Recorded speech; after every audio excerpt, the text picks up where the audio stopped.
Bismillahirrahmanirrahim.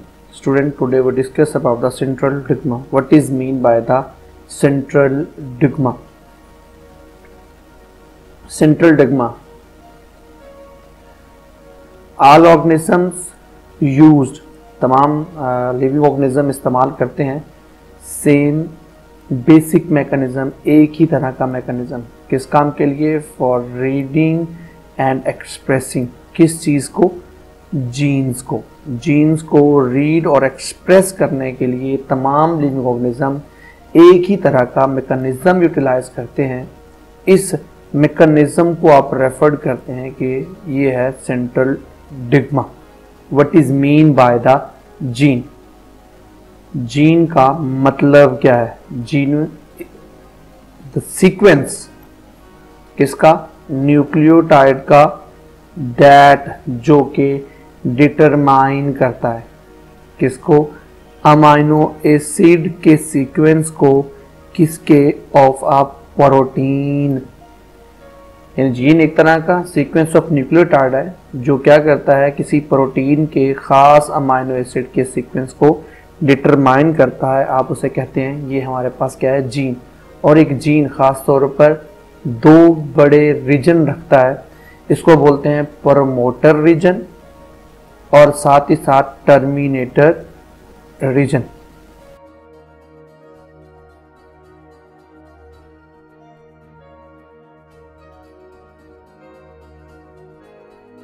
The genetic information resides हमेशा कहाँ पर? In DNA. तमाम तर जेनेटिक इंफॉर्मेशन मौजूद होती हैं किस पर? डीएनए में, जो क्या करती हैं? मेन फंक्शन हेड होती हैं इस सारे सेंट्रल डिग्मा का. इसमें क्या होता है? जेनेटिक इंफॉर्मेशन को फ्लो किया जाता है, भेजा जाता है जेनेटिक इंफॉर्मेशन को कहाँ पर? डीएनए से कहाँ पर? आरएनए की तरफ. आरएनए से वो इंफॉर्मेशन दोबारा से फ्लो कर जाती हैं किस तरफ? राइबोसोम्स पर, ताकि वो क्या कर सकें? प्रोटीन की सिंथेसिस कर सके. इस तरह से कन्वर्जन ऑफ इंफॉर्मेशन या flow of information from DNA to RNA and RNA to protein synthesis is actually the called central dogma. Central dogma के बेसिक स्टेप्स कौन कौन से हैं आइए देख लेते हैं. सेंट्रल डिग्मा के बेसिकली दो स्टेप हैं. There are two step of the central dogma. पहला है जी transcription, translation. What happened during the transcription? What is the translation? इस स्टेप को हम लोग थोड़ा सा डिस्कस कर लेते हैं. आइए जी देखते हैं हमारे पास what is mean by the transcription. Transcription is the first step किसका? सेंट्रल डिग्मा का. क्या करते हैं जिसमें? ट्रांसफर ऑफ द इंफॉर्मेशन या फ्लो ऑफ द इंफॉर्मेशन. कहां से? From DNA to RNA which occurs, जो होता है कहां पर? नॉर्मली मैसेंजर आरएनए पर. Copy of messenger RNA produce करती है जो कि जीन्स को. दिस प्रोसेस इज कॉल्ड, कौन सा process? Transfer information from DNA to RNA is actually the called transcription. Transcription initiated कब स्टार्ट होती है? जब उसके साथ एक एंजाइम क्या होता है? बाइंड कर जाता है. उस एंजाइम का नाम है डीएनए पॉलीमरेज. डीएनए पॉलीमरेज खास स्टार्टिंग पॉइंट से, जैसा पहले आपको बताया गया, वहां पर अटैच होता है और वहां से वो उस ट्रांसक्रिप्शन के अमल को स्टार्ट करता है जहां पर वो प्रमोटर मौजूद होता है और अपस्ट्रीमिंग स्टार्ट हो जाती है. The enzyme then move along the strand. यानी एंजाइम क्या होता है? इस स्ट्रैंड के अलोंग अटैच होने के बाद फॉरवर्ड मूव करता है. जब ये फॉरवर्डली मूव करता है, उस फॉरवर्ड मूवमेंट के दौरान क्या होता है? ये सारे जो होते हैं अलग से एक चेन बनाता है जिसे मैसेंजर आरएनए का पूरा न्यूक्लियोटाइड कहते हैं. क्या होता है जी? स्टार्ट में जो होता है उसका क्या होता है? स्टार्ट सिग्नल होता है और बाद में क्या होता है? At the stop signal on the other end of the gene. एक हिस्सा उसका स्टार्ट सिग्नल, एक हिस्सा उसका एंड सिग्नल मौजूद होता है। The enzyme degenerate itself from the DNA and release the newly assembled RNA chain। आखिर पे क्या होता है कि ये जो एंजाइम बाद में DNA RNA पॉलीमरेज जो होता है वो इसके साथ बाइंड हुआ होता है, वो अपने आप को क्या कर लेता है, रिलीज कर लेता है, और क्या होती है, वो मैसेंजर RNA की चेन जो है वो बाहर निकल आती है कंप्लीमेंट्री, और क्या करती है, और वो जो जीन की कॉपी तैयार हुई होती है वो अपने आप को क्या करती है, सेल के न्यूक्लियस से बाहर निकाल लेती है। तो ट्रांसक्रिप्शन का जो प्रोसेस है वो कहाँ होता है, सेल के न्यूक्लियस के अंदर। प्रोसेस क्या है, डीएनए से आरएनए बनाना, डीएनए से आरएनए मैसेंजर आरएनए की कॉपी तैयार करना, उस कॉपी को फिर वहाँ से कहाँ निकाल देना, बाहर की तरफ। आइए देखते हैं इसको एनिमेशन के अंदर कि क्या चीज़ किस तरह से होती है।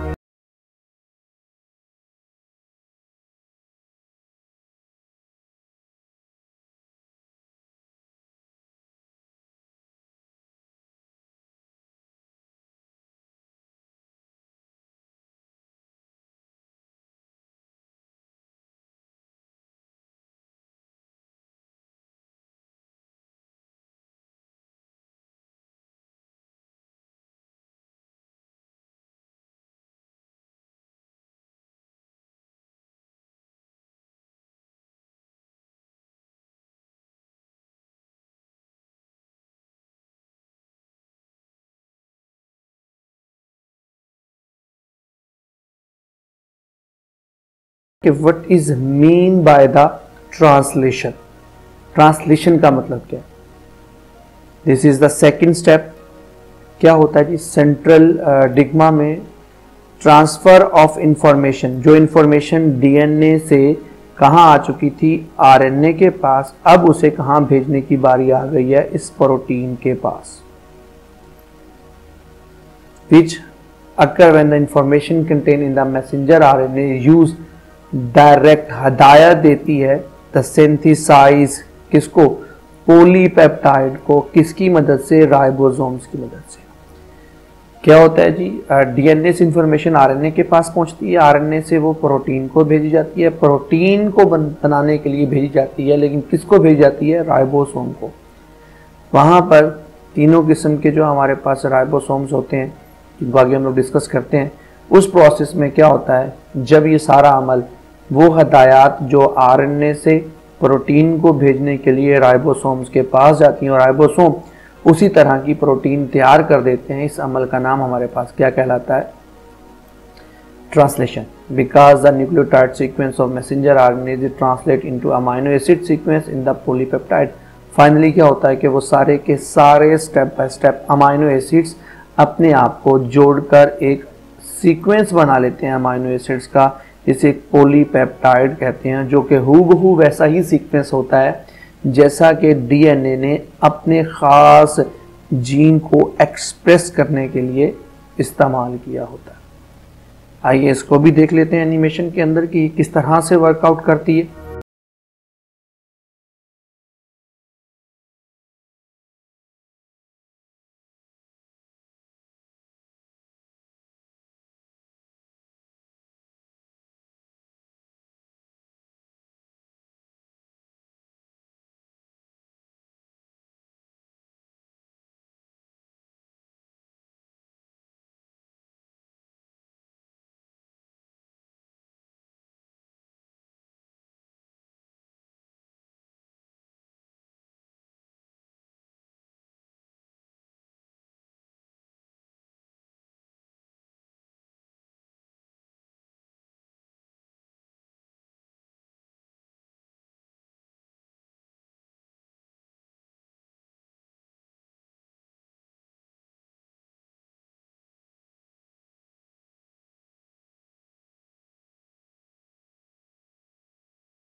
How many types of RNA. Normally हमारे इस के अंदर जो आरएनए इस्तेमाल होते हैं वो 3 तरह के होते हैं।